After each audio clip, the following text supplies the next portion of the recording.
começar carnaval. Gente, solta com isso no carnaval. Não aguento mais. Não aguento mais com isso. Real. E o pior é que ela colou na minha cabeça e parece que não vai sair nunca mais. Esse que é o pior, só esse que é o pior. Olá, Crespetes! Tudo bem com vocês? Hoje eu vim dar dicas pra você que acabou de entrar na faculdade e está totalmente perdido. Antes de começar esse vídeo, não esquece de curtir esse vídeo, comentar aqui embaixo outras dicas também que você aprendeu na faculdade e de se inscrever aqui no canal, né? Rumo aos 1000 inscritos, vamos lá, gente, a gente consegue. Diferente da escola, de quando o professor está dando aula e geralmente ele anota tudo, realmente ele faz um resumo no quadro, na faculdade costuma ser bem diferente. Na minha faculdade, os professores usam muito slide, mas grande parte dos professores que não usam os slides anotam alguma coisa no quadro, mas geralmente é só uma palavra ou outra, então assim, depois você vê as anotações e você não vai lembrar completamente nada. Então, uma boa dica é gravar as aulas. Mas antes de você gravar as aulas, eu estou dizendo gravar o áudio só da aula. Antes de você gravar a aula, você tem que pedir autorização ao seu professor, isso é muito importante, tá? Se ele deixar, beleza, você deixa seu celular ali gravando a aula dele, chega em casa, transcreve tudo exatamente do jeito que ele falou pro caderno, porque na hora de estudar, eu te garanto que isso vai ser uma mão na roda, vai ser tipo muito, muito melhor.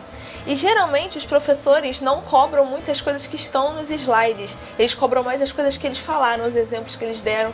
Então assim, fica a dica, isso já me salvou muitas vezes e eu me arrependo de não ter feito isso desde o primeiro período. Pra quem não sabe, eu tô no 7º período, então vamos lá, vou terminar. Em algum momento eu termino essa faculdade. Tenha um planejador mensal.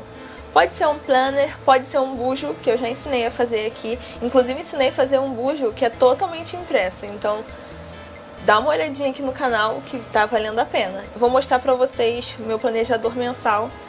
Esse planejador é pra você não se perder com prova, entrega de trabalho, porque eu sou muito esquecida. E aí eu sempre me perco com essas coisas.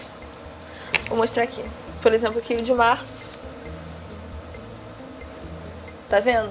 Aí em cada quadradinho desse eu boto um compromisso que eu tenho e que eu tenho que entregar na faculdade. Esse aqui, inclusive, eu imprimi do Google Agenda. Então, assim, fica a dica. Mas existem vários outros aplicativos com isso. Tem gente que acha melhor usar no celular. Comigo não funciona. Comigo tudo tem que ser impresso ou na folha mesmo. Se for digital, dificilmente eu olho. Quando você for escrever seus resumos, tenta não escrever tudo de uma cor só, porque fica muito cansativo quando você for estudar. Tenta fazer sempre tudo em tópicos, sabe? Resumos bem faceizinhos e usa pelo menos uma caneta chamativa. Tipo, se você escreve de azul, você escreve tudo de azul, mas o título e as palavras importantes você escreve, sei lá, de vermelho ou de rosa. Ou se você escreve de preto, destaca alguma coisa de verde, laranja, sei lá. Dá seu jeito, mas destaca de alguma maneira. Não quero usar caneta colorida.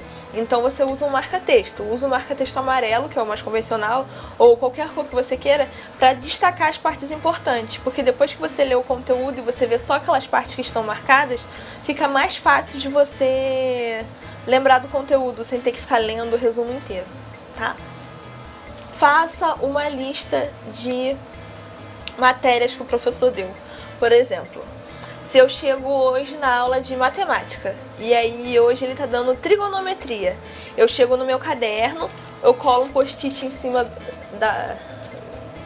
do início da matéria e escrevo aqui, trigonometria.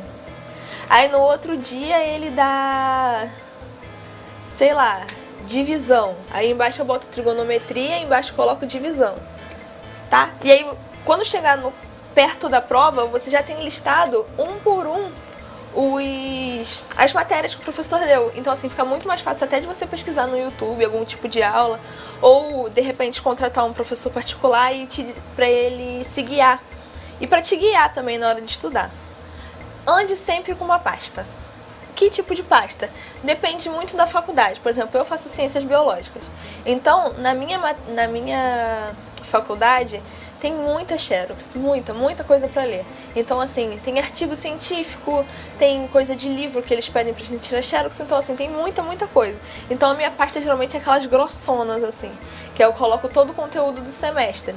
Mas, assim, guarde essas xerox que você tirou, porque futuramente você pode querer fazer, por exemplo, uma prova de monitoria ou tentar um estágio, essas coisas do tipo, e você vai precisar daquele material, tá? Essa dica é muito importante porque teve matérias que eu não guardei e hoje eu gostaria de fazer prova para tentar ser monitora. Para quem não sabe, ser monitora é como se você fosse um ajudante do professor, só que você recebe para isso, então assim, é um dinheirinho que ajuda.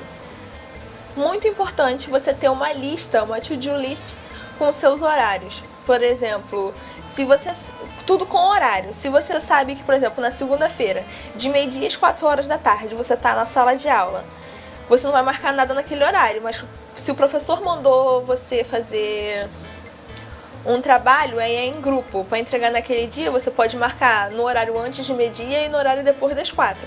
Então é muito importante que nessa lista você marque os horários dos seus compromissos. Porque uma coisa é compromisso e outra coisa é tarefa, né? Compromisso é aquele tipo de... É um tipo de tarefa, né, que tem que ser feita com horário e, tipo, não existe a possibilidade de você não fazer naquele dia. Então é uma coisa fixa. E a tarefa não, a tarefa você tem que fazer, mas se você não fizer, você pode adiar para um outro dia sem o menor problema. Então você tem que saber diferenciar essas duas coisas e fazer primeiro sempre as suas prioridades. Como tudo na vida, não é só na escola, mas na faculdade também, a gente também tem professor bosta, tá? Sabe aquele professor que entra na sala de aula e você olha pra cara dele e pensa assim, mano, o que você tá fazendo aqui? Por que você existe? Também tem na faculdade. Então, assim, não tenha medo de pedir ajuda. Ah, mas ajuda pra quem? Às vezes tem uma pessoa na sua sala que manja super aquela matéria, sabe muito daquela matéria. Ou tem facilidade com aquele professor, mesmo ele sendo um professor bosta. Então, assim, você vai e pede ajuda a essa pessoa. De repente, ela te ensina muito melhor do que ele. Então, assim, não tenha medo de pedir ajuda. Pedir ajuda, às vezes, é muito bom e isso já me salvou em várias matérias na faculdade. Então, Crespetes, foi isso que eu aprendi conforme a faculdade. Foi umas dicasinhas coringas. Espero muito ter te ajudado, a você que entrou agora na faculdade. Se você está prestando vestibular ou de repente é um curioso, tá bom? Um beijo e até o próximo vídeo. Tchau!